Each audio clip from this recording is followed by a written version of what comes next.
कुछ लोग कहते हैं कि जो व्यक्ति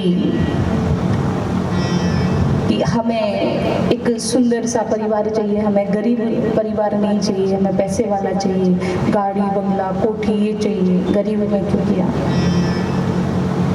तो सब कर्म से ही, तो कर्म सबसे प्रधान होता है। तो मैया ने पूछा कि प्रभु कर्म है या भाग्य भी है? कुछ लोग कहते हैं कि भाग्य से सब कुछ हमें प्राप्त होता है। तो कपिल भगवान यहाँ भाग्य की निंदा करते हैं और शास्त्रों में भी भाग्य की निंदा की गई है कि भाग्य कुछ नहीं होता, जो होता है वो कर्म होता है और कर्म के अनुसार ही व्यक्ति को फल प्राप्त होता है। तो आज गर्भ में शिशु कैसे आता है? गर्भ में शिशु आता है तो 1 महीने में तो थोड़ा सा अंडा, 2 महीने बाद थोड़ा सा उसका आकार बनता है, 3 महीने में पंच शरीर बन जाता है, 4 महीने में, 3 महीने में लिंग भेद होने के बाद 4 महीने में प्रवेश करते, 5 महीने में वो करवट लेना स्टार्ट कर देता है और 5वें मंथ से वो सब कुछ अंदर ही अंदर सीखना प्रारंभ कर देता है। आज तो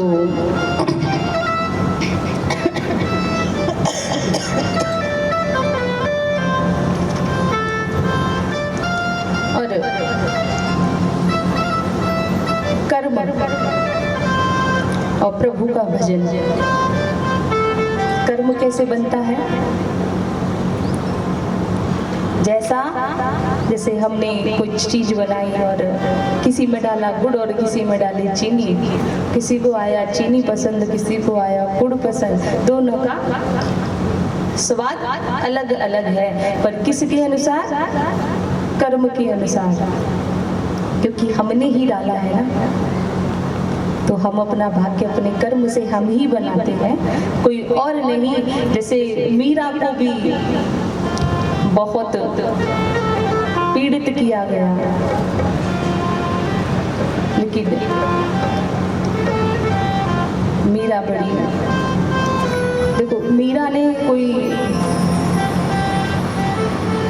एक ऐसी भक्त थी मीरा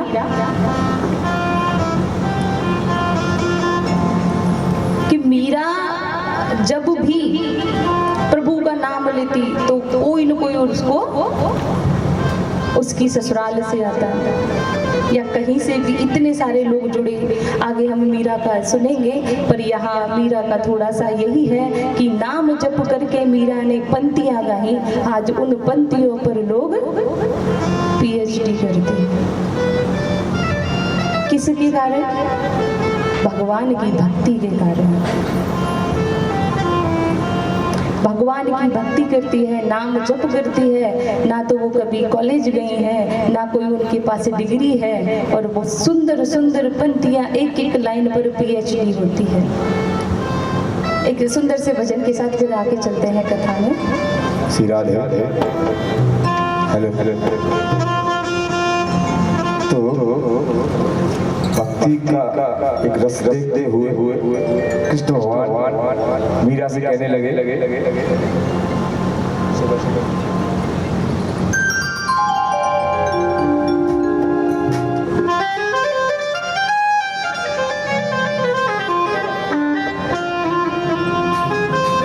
काहे तेरी अखियों में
सबके लिए बंसी बजाऊं, सबके लिए मैं बंसी बजाऊं, नाच नाच सारे जग को नचाऊं, सबके लिए तो मुरली बजाऊं, नाच नाच सारे ब्रज को लुटाऊं, नाच नाच सारे ब्रज को लुटाऊं, नाच नाच सारे ब्रज को लुटाऊं। सिर्फ राधा नहीं है मेरी रानी,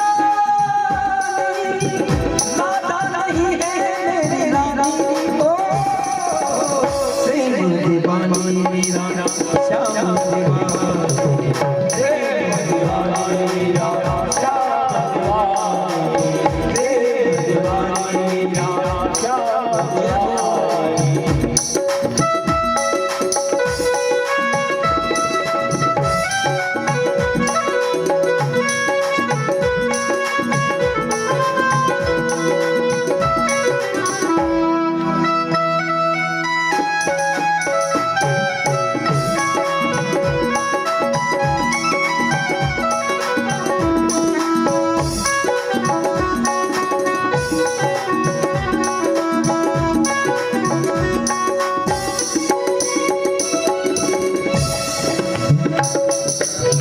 प्रेम में भक्ति जब मिल जाए, प्रेम में भक्ति जब मिल जाए, प्रेम में भागी जब मिल जाए, प्रेम में भक्ति जब मिल जाए, जब तो प्यार मिल जाए, जग को क्या सृष्टि हिल जाए, जग तो प्यार मिल जाए,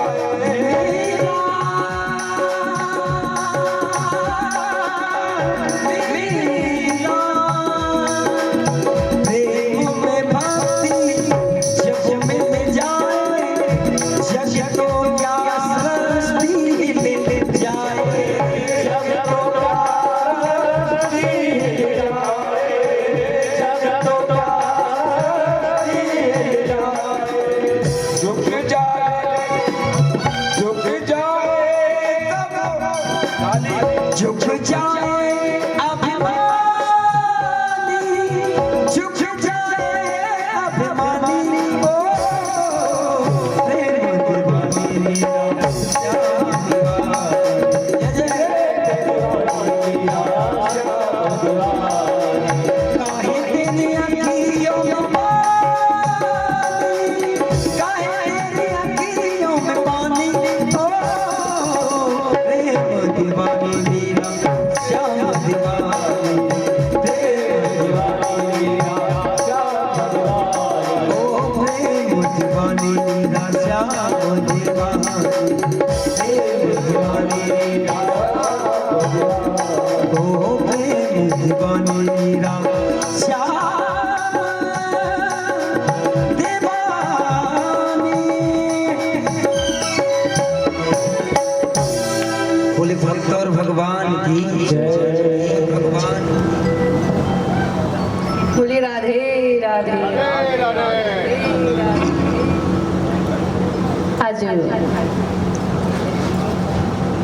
कपिल देव भगवान बता रहे हैं देवती मैया को कि गर्भ में जो गर्भवती मैया होती है ना, उनको बड़ा सुंदर ध्यान रखना चाहिए। पर कर्म के अनुसार हमें सब कुछ मिलता है। कपिल भगवान ने आज समझाया है, जैसा कर्म हम करेंगे वैसा हमें फल मिलेगा। कि एक मैया थी, बुजुर्ग मैया थी, तो हमने उससे बोला कि मैया चलोगी क्या? तो मैया एक बगल में बैठी एक और मैया का जवाब आया कि अभी तो भक्ति में नहीं चलना है, ऊपर जाने की बात नहीं कर रही हूँ मैं, भक्ति में जाने की बात कर रही हूँ। तो एक नई उम्र की मैया थी, उसने बोला कि नहीं नहीं, अभी तो कुछ काम करने की जरूरत है। अब थोड़ी दूसरी थी, तो उस मैया ने जो थोड़ी बुजुर्ग थी तो बोली, बेटी मुझे भक्ति में जाने की क्या जरूरत है, अभी तो मैं पोते का मुंह देखूंगी, तो मुझे सोने की सीढ़ी चढ़ेगी तो मैं स्वर्ग चली जाऊंगी। अब कहते हैं कि जब कोई बुजुर्ग मरता है, उसके गमन हो जाता है, तो उसके पोते पोतियाँ होती हैं, तो सोने की सीढ़ी, चांदी की सीढ़ी लगाई जाती है। यहाँ भी होता होगा कि रखते हैं साथ में, तो उनसे कोई स्वर्ग की सीढ़ी नहीं होती। ये सब हमारे मन का शांति देने का जो हम करते हैं कि इनसे स्वर्ग जाएंगी। तो मैया ऐसा भ्रम ना पालो कि मैं पोते का मुंह देख के मरूंगी, तो नसैनी सोने की या नसैनी चांदी की रखोगे तो हम स्वर्ग जाएंगे नहीं। जीते जागते हमने भजन नहीं किया तो सोने की सीढ़ी के हमें स्वर्ग ले जाएगी, नहीं ले जाएगी। आइए हम कथा में बैठते हैं कि सुखदेव जी की 7 दिन में मृत्यु हो जाएगी, तो परीक्षित जी की 7 दिन में मृत्यु हो जाएगी, तो सुखदेव जी भगवान उनको आगे की कथा श्रवण करा रहे हैं। और परीक्षित जी महाराज बड़े अंदर से, अगर किसी को बता दिया जाए कि बेटा थोड़ा सा बोल दो तुम्हारे नाम से वह झगड़ा हो गया है, वो तो वैसे अंदर से ही बीपी हाई हो जाएगा। यहाँ तो उनको पता है कि 7 दिन में तक्षक नाग के डसने से मेरी मृत्यु हो जाएगी। पर आज यहाँ परीक्षित जी महाराज घबराए नहीं हैं, संतों की शरण में बैठे हैं। तो संतों की शरण पाना, भगवान का नाम जप करना, आज कपिल देव भगवान ने समझाया है।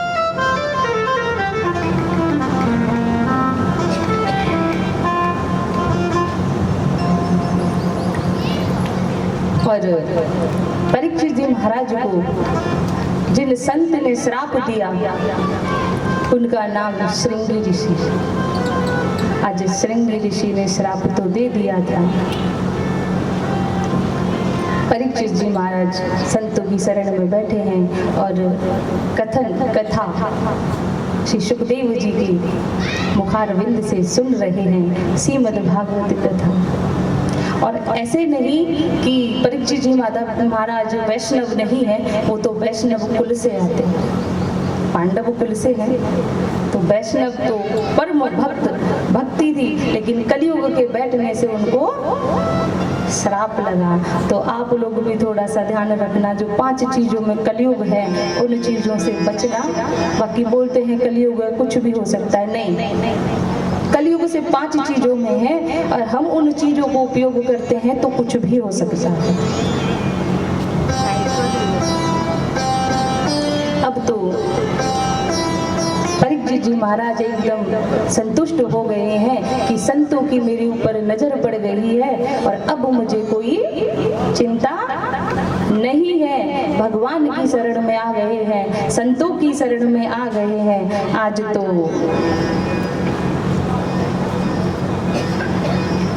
एक भक्त था,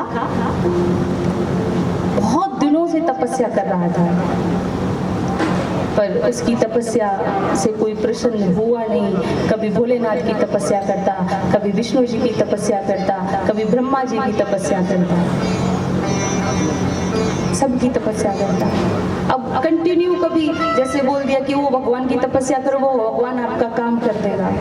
आज कृष्ण की तपस्या करो, कृष्ण कर देगा। आज भोले की तपस्या करो तो काम कर देगा। तो भैया अगर काम से तपस्या करोगे तो कुछ नहीं होगा। ऐसे एक भोला वाला भक्त था जो लोगों ने मूर्ख बना दिया। तो आज एक दिन कहते हैं ना कि भगवान का नाम तो मूर्ख में जपो या कोई काम से जपो, जपो जरूर, वो कहीं न कहीं मिठास देता है। तो आज उस भक्त को नारद जी के दर्शन हुए हैं, और नारद जी का तो डायरेक्ट कनेक्शन किससे है? ठाकुर जी से। अब उस भक्त को नारद जी मिल गए हैं, तो उसने नारद जी को प्रणाम किया और मन में बोला आज नारद जी मिल गए तो नारद जी का तो डायरेक्ट कनेक्शन मेरे प्रभु से है। तो ये मुझे बता सकते हैं कि मुझे भक्ति किसकी करनी है और कौन जल्दी से प्रसन्न होगा। तो आज नारद जी को उसने प्रणाम किया है, और नारद जी को प्रणाम करके नारद जी से एक प्रश्न किया है कि प्रभु आप मुझे बताइए कि मैं ऐसा कौन सा देवता है हमारा जो जल्दी प्रश्न हो जाए मैं उसकी तपस्या करूं। तो नारद जी बोले कि ऐसे तो सिर्फ ब्रह्मा जी हैं और तो कोई देव है नहीं जो जल्दी से प्रसन्न हो जाए। क्यों? क्योंकि ब्रह्मा जी के बहुत कम भक्त पाए जाते हैं। ब्रह्मा जी के ज्यादा भक्त नहीं, आप लोगों ने सुने होंगे, ब्रह्मा जी के ज्यादा भक्त नहीं होते। तो उनमें से ही उसने तपस्या की और ब्रह्मा जी की तपस्या करके और उसने ब्रह्मा जी को प्रसन्न किया। ब्रह्मा जी जल्दी प्रसन्न क्यों होते हैं? क्योंकि ब्रह्मा जी के ज्यादा भक्त नहीं है और 2-4 तपस्या कर रहे हैं। अगर भगवान जी उनको जाके दर्शन न दें तो बोलेंगे ये तो भगवान नहीं है ब्रह्मा, इसकी तपस्या छोड़ो, शंकर जी की तपस्या करो, विष्णु की तपस्या करो, तो लोग मेरी सेवा करना, तप करना छोड़ देंगे। तो आज ब्रह्मा जी 3 महीने में उसको प्रसन्न होकर के बोल रहे हैं कि वंश मांग क्या चाहिए तुझे, मैं प्रदान करूंगा। अब वो अपनी एक इच्छा लेके गया था। इच्छा क्या थी? अब देखो, कोई भी भगवान के सामने, हम हैं, आप हैं, कोई भी है, तो संत तो इच्छा रखते नहीं, पर संतों की भी एक इच्छा है। ये मृत्यु लोक जो है ना, ये मतलब का है। यहाँ हर एक को मतलब है और यह मतलब के ही रिश्ते हैं। तो यहाँ आज उसने भी रखी है। तो इतने ब्रह्मा जी प्रकट हुए हैं और ब्रह्मा जी प्रकट हुए हैं तो ब्रह्मा जी से क्या वर मांगा है? ब्रह्मा जी बोले कि मांग वंश क्या मांगता है, मैं तुझे 3 वरदान दूंगा। प्रभु 3, मैं तो आया था एक ही मिल रहा है पर 3 मिल रहे हैं, चलो। मांगा कि एक तो सुंदर सुशील कन्या से मेरा विवाह कराया जाए। और देखो, कन्या आएगी तो उसके लिए घर भी चाहिए, दौलत भी चाहिए, गाड़ी भी चाहिए, बंगला। तो प्रभु ऐसा करो, एक कन्या, सुंदर कन्या से तो विवाह करा दो और एक सुंदर सा बंगला बनवा दो और उसमें रहने की, आने जाने की, खाने पीने की व्यवस्था कर दो। ब्रह्मा जी ने तथास्तु बोला।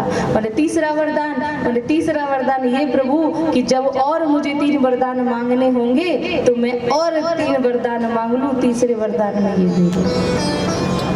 बड़ा चातुर, इतना चातुर कि ब्रह्मा जी की खोपड़ी जो चारों तरफ घूम गई कि इसने क्या मांगा, 3 वरदान। और अब ब्रह्मा जी को देना था क्योंकि ब्रह्मा जी झूठे पड़ जाते। अब ब्रह्मा जी ने उसको वरदान दे दिए। जब ब्रह्मा जी ने उसको वरदान दे दिए, अब तो उसका रोज का हो गया कि अगर बारिश हुई है तो ब्रह्मा जी आओ, डेंट वेंट करो, कलर करो। अगर छींक भी आई है तो भी ब्रह्मा जी आओ। और हर एक वरदान में 2 वरदान मांगता, तीसरा वरदान यही मांगता कि ऐसा वरदान दो, 3 वरदान और आपसे मांग लो। ब्रह्मा जी बड़े परेशान, ब्रह्मा जी परेशान, दौड़े दौड़े प्रभु के पास गए। मायापति कौन है? आपके द्वारिकाधीश। मायापति के पास गए हैं कि प्रभु बचा लो। एक भक्त है जो पीछे पड़ गया है कि 3 वरदान उसके खत्म ही नहीं हो रहे। अगर उसको थोड़ी सी चीख आई, जब भी वो मुझे बुलाता है, कोई भी कष्ट आया तो ब्रह्मा जी को उसने नौकर बना लिया था। जब इच्छा की, जब ब्रह्मा जी को प्रकट, जब इच्छा। ब्रह्मा जी बड़े परेशान। आज मायापति आए हैं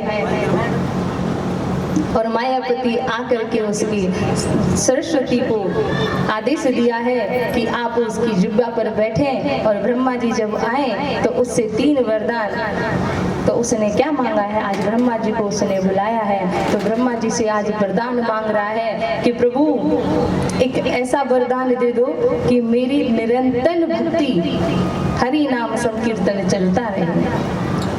तथास्तु। दूसरा, भक्ति हमेशा बढ़ती रहे। तथास्तु। तीसरा, कभी भक्ति से मैं वंचित ना रहूं। 3 तीनों वरदान समाप्त कराया, आज ब्रह्मा जी की नौकरी खत्म हो गई है। तो ब्रह्मा जी के तो हमारे यहाँ मतलब से तो भक्त बहुत आते हैं और बहुत होते हैं। आज सुखदेव जी परीक्षित जी को कथा श्रवण करा रहे हैं।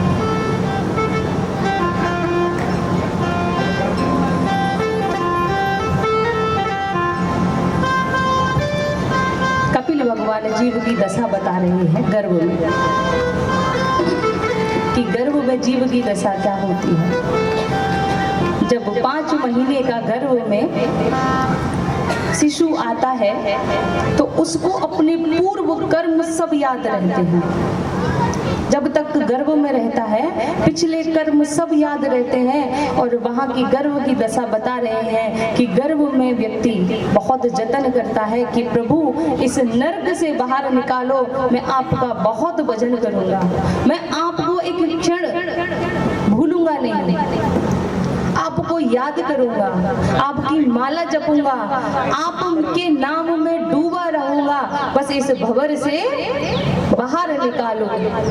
अब तो बड़ा जतन कर रहा है, जतन कर रहा है। तो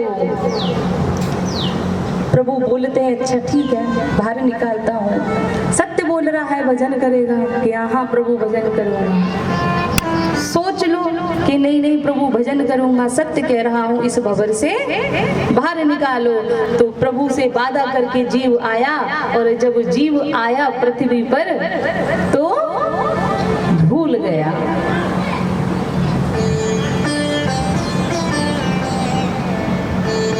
अब भूल गया, अब भूलता कैसे है? जो ये माया है ना, माया ये सब बुला देती है, सब छुड़ा देती है। पृथ्वी पर आया और आते ही सबको देखा, पिछला भूल गया, और वो भी भूल गया कि मैंने प्रभु से वादा किया है। और यहाँ आकर के माया ऐसे नहीं पकड़ती, हम लोग ही माया पकड़वा देते हैं। जब कोई शिशु जन्म लेता है तो हम सब लोग जिसकी बुआ है